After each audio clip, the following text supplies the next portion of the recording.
ತುಂಗಭದ್ರಾ ಯೋಜನೆ ಮತ್ತು ವಿಜಯನಗರ ಕಾಲುವೆಗಳ ನೀರಾವರಿ ಸಲಹಾ ಸಮಿತಿ ಸಭೆಯಲ್ಲಿ ಸಚಿವರು ಶಾಸಕರ ಮಧ್ಯೆ ಜಟಾಪಟಿ. ಡ್ಯಾಂನಲ್ಲಿ ಉಳಿದಿರುವ ನೀರು ಹಂಚಿಕೆ ವಿಷಯವಾಗಿ ವಿಕಾಸಸೌಧದಲ್ಲಿ ಸಮಿತಿ ಅಧ್ಯಕ್ಷ ಸಚಿವ ಶಿವರಾಜ್ ತಂಗಡಗಿ ಅವರ ನೇತೃತ್ವದಲ್ಲಿ ಸಭೆ ಆಯಿತು. ಈ ವೇಳೆ ಶಿವರಾಜ್ ತಂಗಡಗಿ ಮತ್ತು ರಾಯಚೂರು ಬಿಜೆಪಿ ಶಾಸಕ ಶಿವರಾಜ್ ಪಾಟೀಲ್ ಮಧ್ಯೆ ಏರು ದನಿಯಲ್ಲಿ ವಾಕ್ಸಮರ. 19ನೇ ಗೇಟ್ ಮುರಿದಾಗ ಸರ್ಕಾರವೇ ಗೇಟ್ ಮುರಿತು ಅನ್ನೋ ರೀತಿಯಲ್ಲಿ ಬಿಜೆಪಿಯವರು ಸುಮ್ಮನೆ ಆರೋಪ ಮಾಡಿದ್ರಿ. ನಾವು 6 ದಿನದ ಒಳಗಾಗಿ ಗೇಟ್ ರೆಡಿ ಮಾಡಿ 35 ಟಿಎಂಸಿ ನೀರನ್ನು ಉಳಿಸಿದ್ದೀವಿ ಅಂತ ಶಿವರಾಜ್ ತಂಗಡಗಿ ಅವರು ಕಿಡಿಕಾರಿದ್ರು.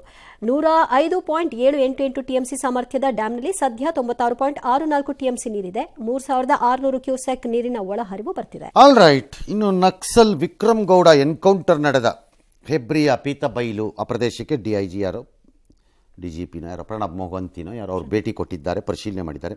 ಕಾಡಲ್ಲಿ ಉಸ್ಕೊಂಬಿಟ್ಟಿರೋ ಉಳಿದವ್ರನ್ನೆಲ್ಲ ಬಂದ್ಬಿಡಿಪ್ಪ ಶರಣಾಗಿ ಅಂತೇಳಿ ಸಂದೇಶ ಕೊಟ್ಟಿದ್ದಾರೆ. ಬರ್ತಾರೋ ಇಲ್ವೋ ಗೊತ್ತಿಲ್ಲ.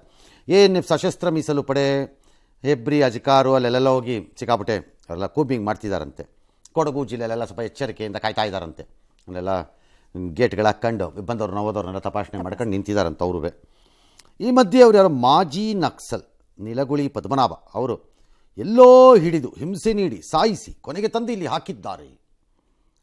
ಎನ್ಕೌಂಟರ್ ಬಗ್ಗೆ ನ್ಯಾಯಾಂಗ ತನಿಖೆ ನಡೆಯಬೇಕು ಅಂತ ಹೇಳಿದ್ದಾರಂತೆ.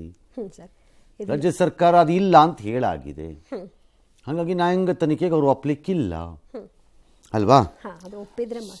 ಸೊ ಸಿದ್ದರಾಮಯ್ಯನವ್ರ ಬಗ್ಗೆ ಯಾರಿಗಾರು ಅಲ್ಲಿ ಎಡಪಂಥೀಯ ಚಿಂತನೆಗಳು powerful people who can influence Siddaramaiah ಇದ್ದರೆ ಟ್ರೈ ಮಾಡಿ.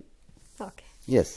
ಇನ್ನು 2010ರಲ್ಲಿ ಇಡೀ ರಾಜ್ಯಾದ್ಯಂತ ಗಮನ ಸೆಳೆದಿದ್ದ ತುಮಕೂರಿನ ಚಿಕ್ಕನಾಯಕನಹಳ್ಳಿ ತಾಲೂಕಿನ ಗೋಪಾಲಪುರ ಗ್ರಾಮದ ಡಾಬಾ ಹೊನ್ನಮ್ಮ ಎಂಬ ದಲಿತ ಮಹಿಳೆ ಕೊಲೆ ಪ್ರಕರಣದಲ್ಲಿ 21 ಆರೋಪಿಗಳಿಗೆ ಜೀವಾವಧಿ ಶಿಕ್ಷೆಯಾಗಿದೆ. ಅಲ್ಲದೆ ಆರೋಪಿಗಳಿಗೆ ತಲಾ 13,500 ರೂಪಾಯಿ ದಂಡ ವಿಧಿಸಿ ತುಮಕೂರಿನ 3ನೇ ಅಧಿಕ ಜಿಲ್ಲಾ ಸತ್ರ ನ್ಯಾಯಾಲಯ ಆದೇಶ ಮಾಡಿದೆ. ಈ ಪೈಕಿ 2 ಮಹಿಳೆಯರು ಸೇರಿ 21 ಜನರಿಗೆ ಜೀವಾವಧಿ ಶಿಕ್ಷೆ ಆಗಿದೆ. ಇದು 2ನೇ ಪ್ರಕರಣ ಇತ್ತೀಚಿನ ದಿನದಲ್ಲ ಈ ಆಕ್ಟಲ್ಲಿ ಪ್ರಾಸಿಕ್ಯೂಷನ್ ಇದ್ರ ಆ್ಯಕ್ಟಲ್ಲಿ. ಬಟ್ ಇದು ಕೊಲೆ ಕೂಡ ಆಗಿತ್ತು, ಇದು ಹಾಗಾಗಿ ಹೆಚ್ಚಾಗಿದೆ. ಇನ್ನು ನಕ್ಸಲ್ದು ಅಷ್ಟೇ ಭಾಳ ಜನ ಪ್ರತಿಕ್ರಿಯೆಗಳನ್ನು ಕೊಡ್ತಿದ್ದಾರೆ.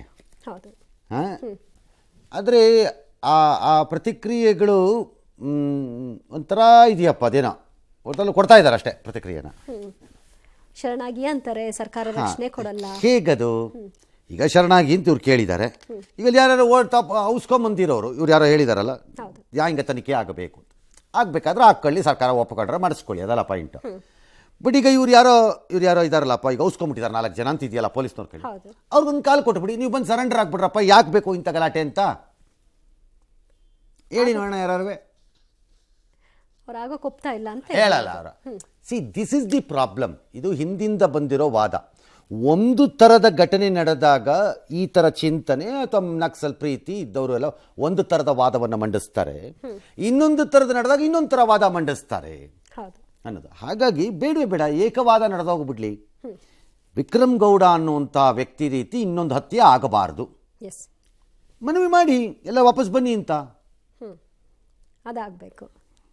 ಇಲ್ಲ ನಾವು ಅದನ್ನೂ ಮುಂದುವರಿಸ್ತೀವಿ, ಕಾರ್ಯಾಚರಣೆನೂ ಆಗಬಾರ್ದು, ಇದೂ ಆಗಬಾರ್ದು, ಇದು ನ್ಯಾಯಾಂಗ ತನಿಖೆ, ಹಂಗೆ ಆಗಲಿಕ್ಕಿಲ್ಲ ಈ ವ್ಯವಸ್ಥೆ ಒಳಗಡೆ ಅನ್ನೋದು ಕಳೆದ 50 ವರ್ಷದಲ್ಲಿ ನಾವು ನೋಡಿರೋದು.